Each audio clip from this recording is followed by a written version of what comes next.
this is the Code, and welcome to the Code of Conduct. I have my good pal here tonight, Ken Witham. Wedham. Already starting out with a zero. Yeah, I've already went off the deep end here. Anyways, brother, so you are the Assistant Deputy Fire Chief of Durham Region, right? Now, this is a fairly new gig for you? For Oshawa, yeah. I've just been... so this is just Oshawa then? Just so Oshawa, it's not important? No, it's not.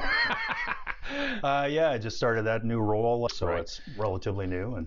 And how long have you been with the fire department? Oh, going on 12 years. Okay, and that you started out as a firefighter, and before that you were a police officer, correct? Yeah. How long were you a cop for? For 11 years. Wow, and you just up and decided, I want to be a firefighter. Yeah.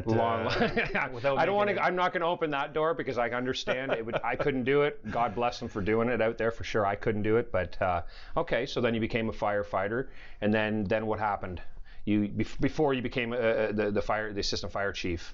I was in the training division for a couple of years too. So I went from the trucks into the training division. Okay. I really enjoyed that as well too. And then this opportunity came up, and I was fortunate enough to get it. That's badass. Yeah. I like it.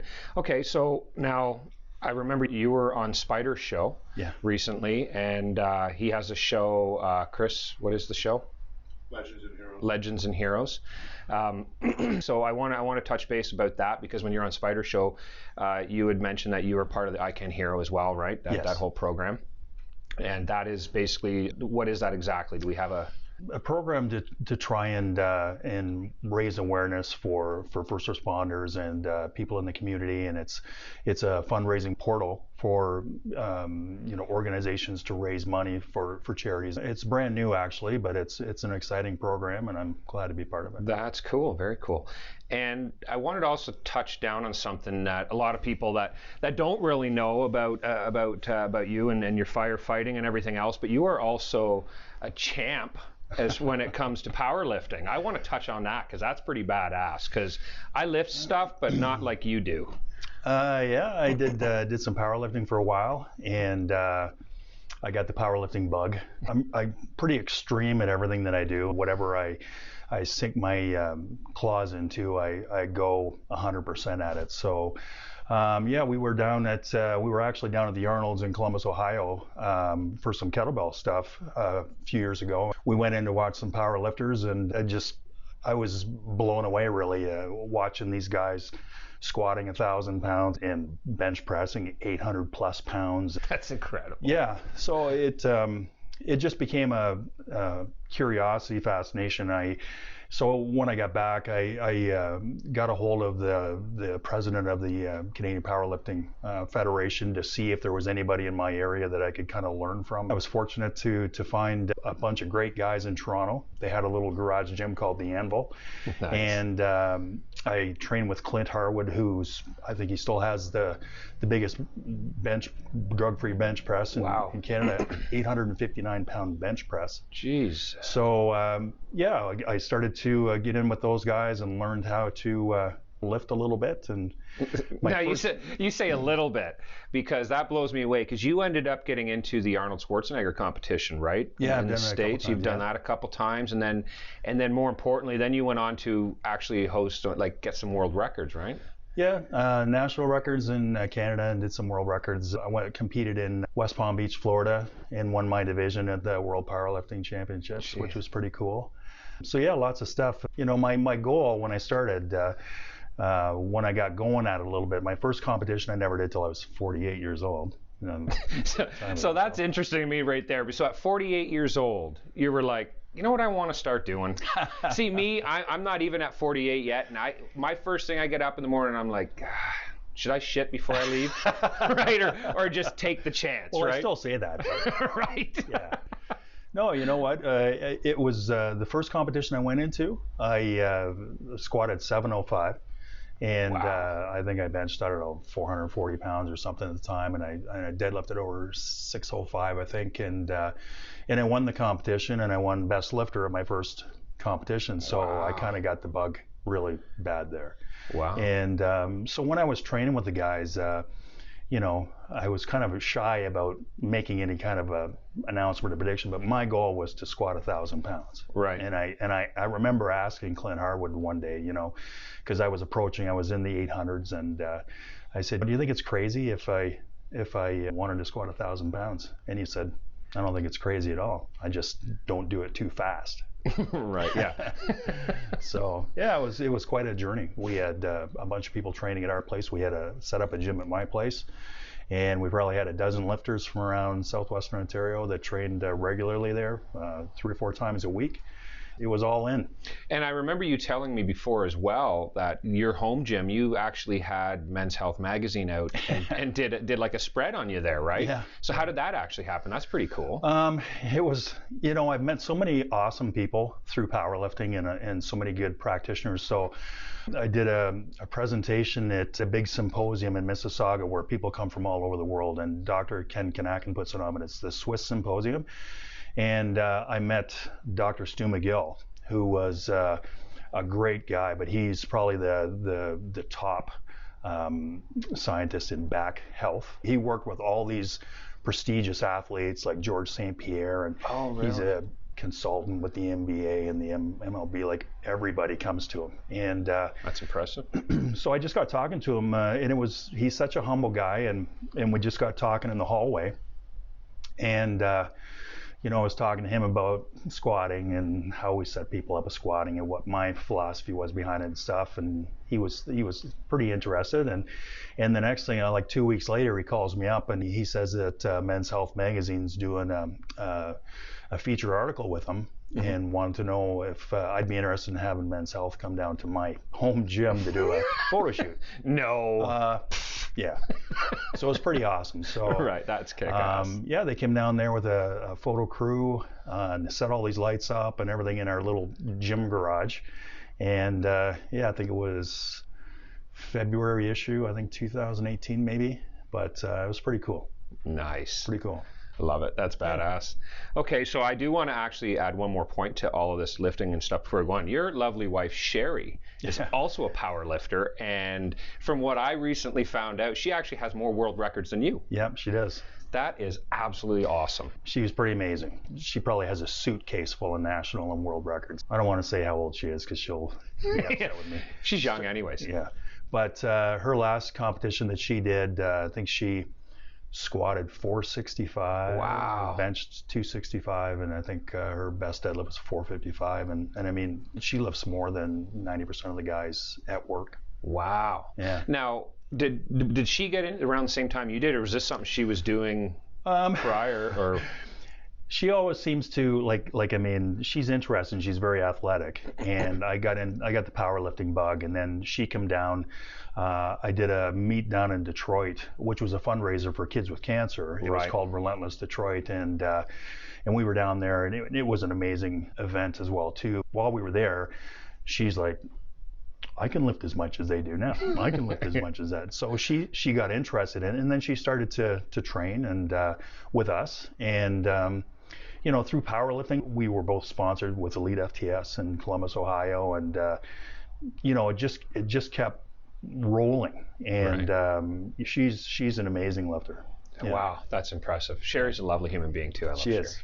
So she puts up with me. Well, yeah, she has to have some serious patience. I'll tell you that now. She's still trying to decide whether I'm worth keeping or not.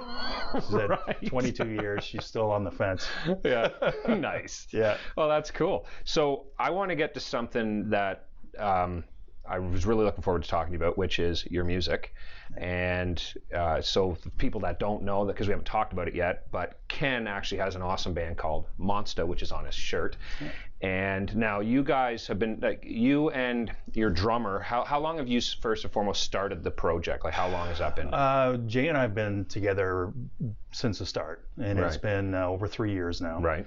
And yeah, he's one of the nicest human beings on the planet. Super nice guy. Yeah, Jay's a great guy. Yeah, we started. The way that this whole thing come about was very interesting because I used to play, 30 years ago when I was a kid, and played for a living for a few years, which was awesome. It was a great experience, and I hadn't played for so long, and we were actually in London at our daughter's wedding.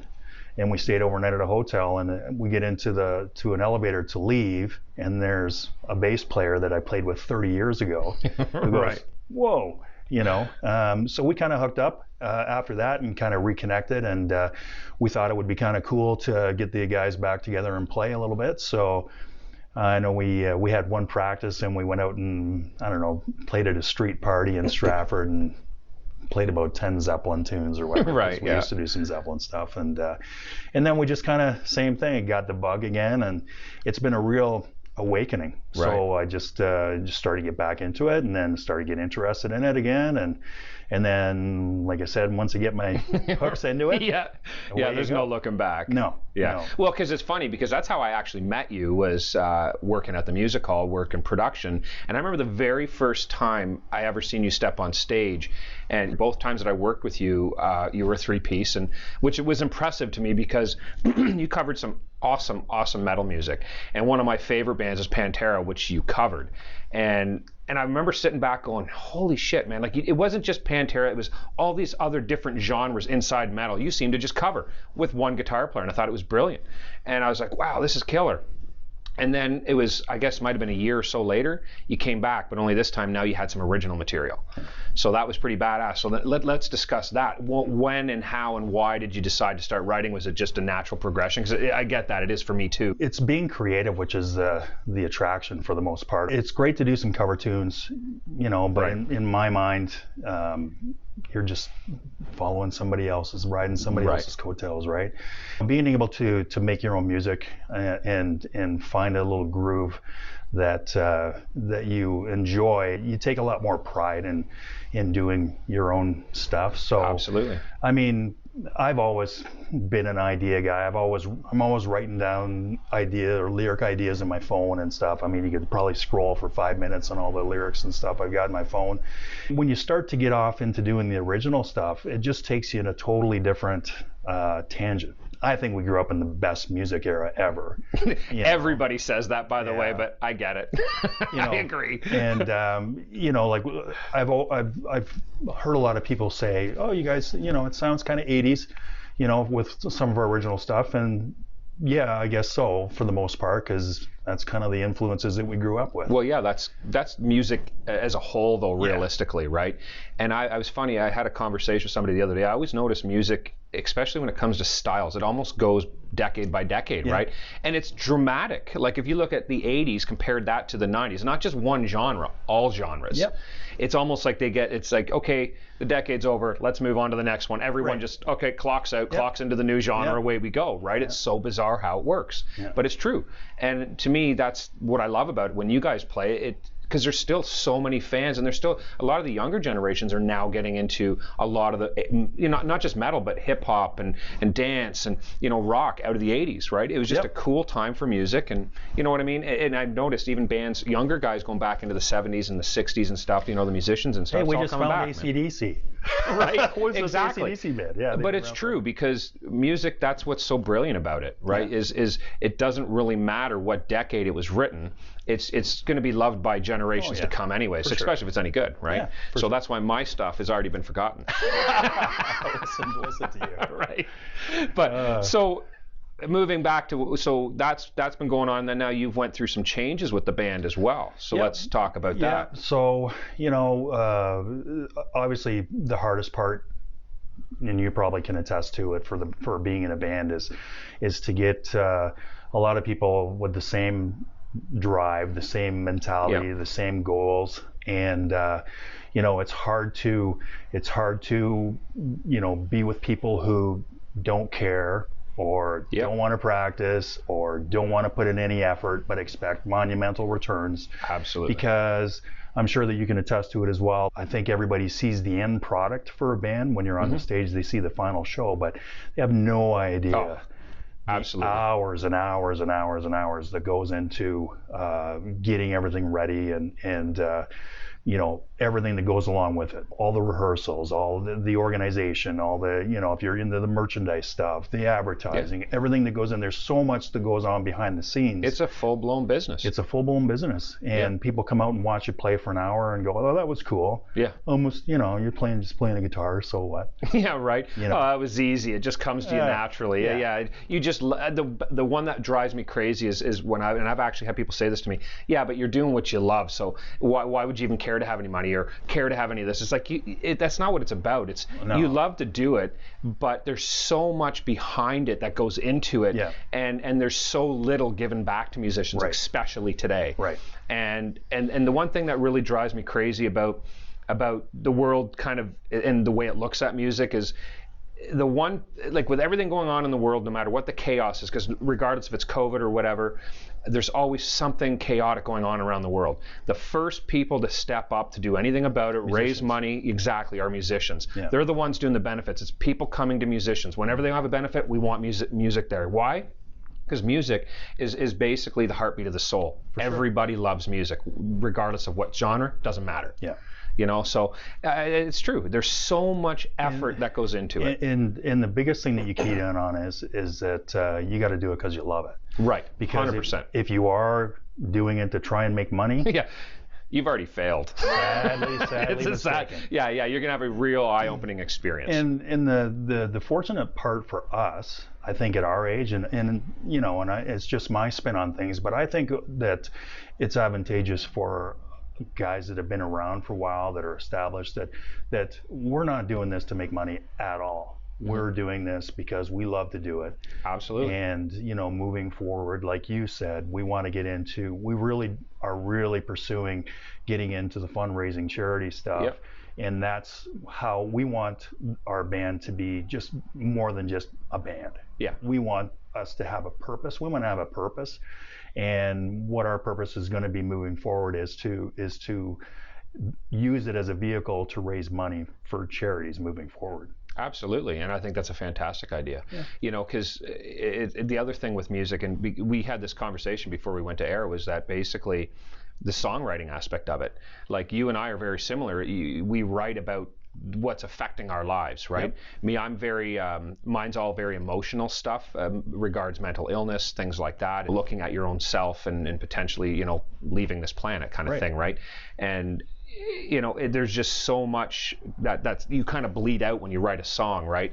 And if you really look across all genres, it's the same. It just how they express it is just the difference, right? Yeah. So absolutely, and that's what people don't seem to understand. Like, it's not just the music. There's so much more there. Oh yeah, no, like I, my wife keeps saying, what's your favorite song so far? Because we have quite a few now, and it's like, they're all like my kids. Right, exactly. They're all true. like my kids. I love them all. It's true. Well, it's funny because I've actually got a couple of songs that I recorded years ago that didn't really do much with, or they were just kind of out there and about. I've actually since then now started re-recording them because I do all my own production like you guys do, and I produce all my own stuff. And now that I'm so much more, I want to reintroduce them to the world at some point, right? Because now they're bigger and better, and I'm better at what I do. More mature. Let's not get carried away. Hey man, maybe let's slow that down. I'll retract that last. Yeah, exactly. So yeah, it's true though. I mean, music is such a huge important part, and so you have a couple new band members. Yeah. So yeah, we went through some bass players, and we seemed to. It seemed for a while like we were taking 2 steps forward, 1 step back, and then we'd have to reorganize. Then 2 steps forward, then 1 step back. But now I'm pretty excited that we've got a great lineup. Lou Laws is our bass player now. Great guy. Fantastic guy. Yep. And we just recently, within the last couple of weeks, we have another guitar player, which I'm so excited about. Yes. I haven't played with another guitar player since I've probably been 18 years old. Right. And we've always kind of tinkered with having another guitar player. And a while ago in Stratford, we had a guy out, but the same thing, commitment issues and everything else. And we just said, you know what, it's just another headache. So we just kind of went forward with the 3-piece. But our new guitar player, Edwin Van Wylik, is another super nice guy. Great guy, great player. I've played with him, Yeah, and he's very experienced too. Very experienced. Because he's played Wacken over in Germany and stuff like that. And because where's he from? I'm trying to remember now. He is. I think he's originally from Holland. Right, that's right. He's lived in Germany. Yeah. He's only been in Canada, he told me, for about 10 years. Yeah. So. Yeah. But you know, the thing is that, you know, Jay lives in Stratford 2.5 hours that way.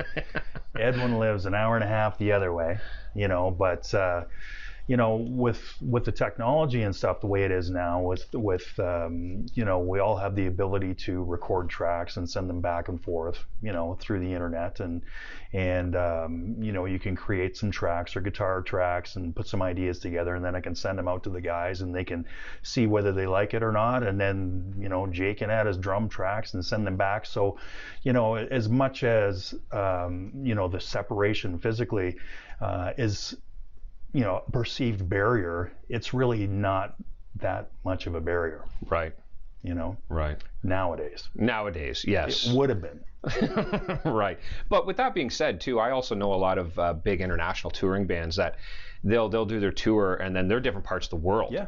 And then just before, you know, the tour starts, they get together, because everything is done nowadays, you know, through the internet when they're writing, recording, and then they'll get together, record, go home when they're ready for the tour, get together, put it together, and off they go. Yeah. Rehearse for a show. And, you know, so once we get this all organized now, moving forward with Edwin and Lou and Jay, you know, we'll be able to set up our show the way that we want to set it all up. And basically, once it's done, you know, everybody can rehearse on their own. And then when you have a show coming up, you get together for a rehearsal or two just to get things dialed in, and away you go. So Ken, let's talk about the I Can Hero. Let's kind of elaborate a little bit more on that, as far as, you know, what could potentially be done with this and with music and things. You know, into 2022, that we're going to be able to do some fundraising concerts and some charity concerts for frontline workers to give back to the communities, right, and try and support a lot of the local communities that way. So if anybody's interested in having a concert in summer of 2022, then definitely reach out to the I Can Hero program,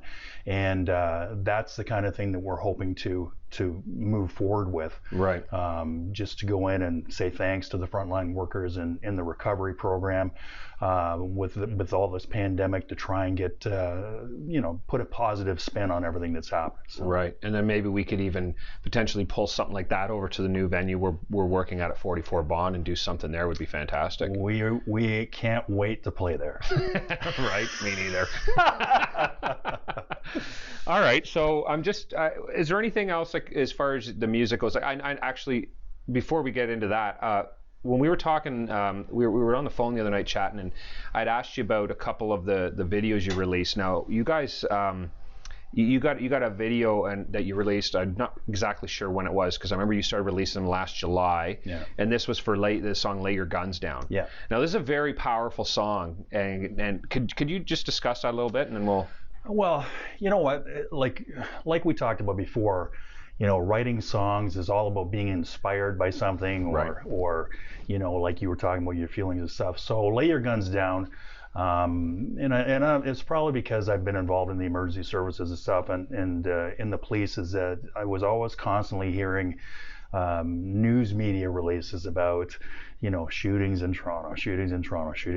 So Lay Your Guns Down is really, it's an anthem. Well, I think it's an anthem, you know, to try and stop the gun violence in Toronto. Right. It's about the gun violence in Toronto. That's what that whole song is about, and it's a positive message, and it's lay your guns down. So, is there a way with because of what you do for a living outside of music and stuff, you can take that song and somehow pull, like we were talking about earlier, you know, with you know, different organizations? Is there a way of somehow using that and helping kind of build something from that? Well, that was our intention. That was my intention to start. Like, I granted COVID and everything, so nothing right now. I'm talking after the fact. Definitely. definitely. I had plans to pursue trying to get endorsement from the police in the city of Toronto to use this song as a positive vehicle to lay that message out. And because of the current environment that we've pretty much been handcuffed for a year. Yes. And suffocated. And I'm 100%, sure yep. everybody feels that way. I know we all can't wait till this gets resolved. But it just it's just been a roadblock for us to move forward with that. But that is one of the aspects that we want to do because, being in the emergency service and stuff, we have an extensive reach and involvement with the police and the fire and EMS and stuff like that too. So I'm hoping in the future to reach out to a lot of the organizations to see if we can set up some of these fundraising events, and that would be a part of it. Definitely is to lay your guns down. Yeah, I think that's a brilliant idea. And now, as far as so you started releasing last July your singles, and how many are we out now? I'm trying to remember. Our 7th one is coming out May 7th. Okay, that was going to be the next question. I knew there was one coming. So, and what is the title of this one coming up? All revved up. All revved up. It's like being in the pandemic. It's all revved up. And just know where to go. Yeah. Exactly. Right. Exactly. Okay, so when's that? May 7th. May 7th. Okay, and that's coming out with a video and everything. Because I know Well, and it's the same thing, right? Is that we have a lot of songs right now that are in the tank, so to speak, or in the gun clip. Can I say that? Very clever. Very clever. But yeah, we right. We really want to get out and we really want to start focusing on getting a lot of the videos to support some of these songs, but we just haven't had the ability to do that because we've all had to stay apart. Yeah. So once like we know what we want to do and we have our ideas all laid out of how we want to pursue this stuff, but it's just having the opportunity to be able to function like a normal society to be able to get this stuff done.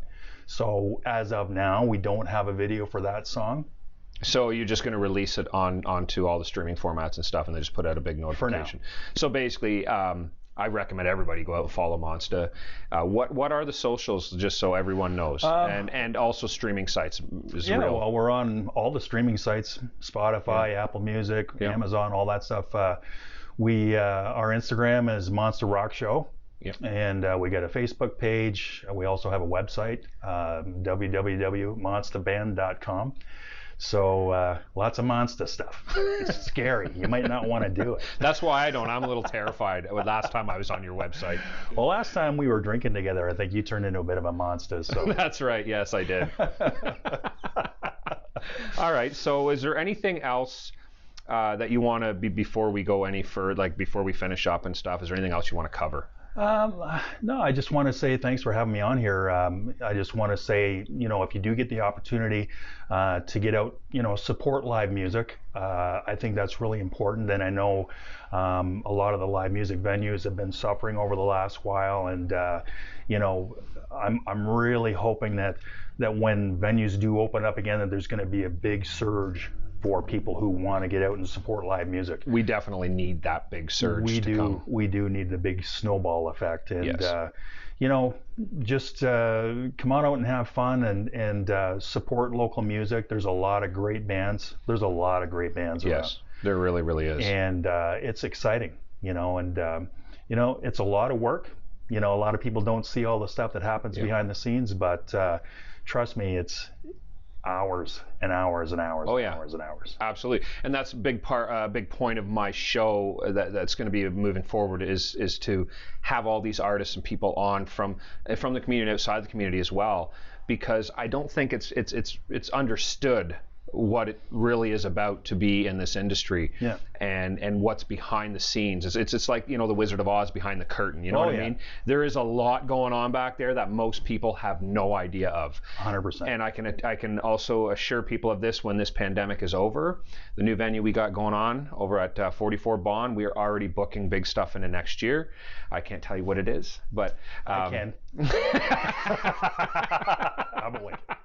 but it's gonna be trust me, the wait is gonna be worth it. And everyone, just please, when this is all said and done, support the artists, and more importantly, support them now. Go online, buy their merch. If they're streaming, get on there, do your part, because you know what, when this is all said and done, you want to make sure there's artists still around to go out and see, right? So everyone just needs to pull together on it and make it happen. Because how much money do you make streaming? I don't know. I don't do it. just so you can do the math, it's 0.04 cents per stream. Oh, right. Yeah, you're talking about like your Spotify. Yes, absolutely. That I do. I thought you meant like, I was just, yeah. So absolutely. You get 1,000 streams, that's $4. Yeah. Big money. Split that 4 or 5 ways. I'm already planning my retirement. It's very true. That's Spotify numbers. Yeah. It's crazy. Yeah. So anybody that thinks that their friends' bands are on Spotify, they're rich and famous. That's not the case. Just go stream them. You know what I recommend? If you got a good friend of yours out there that's on Spotify, go to bed at night, put their song on repeat, turn it all the way down, go to fucking sleep. Yep. Yeah. Exactly. Yep. I guess I'm probably the only one that listens to ours. You go and listen to your own stuff, put it on repeat overnight. A lot of buttons on this keyboard. Brother, thank you so much for coming out, man. Thanks for having me, Terry. I appreciate Anytime. it, man. Absolutely. Join us on Community Music Matters. You'll find the Code of Conduct show there, and make sure if you're a band, you sign up for that, and just be a part of it. Make sure you watch Code of Conduct on CommunityMusicMatters.com. You got it.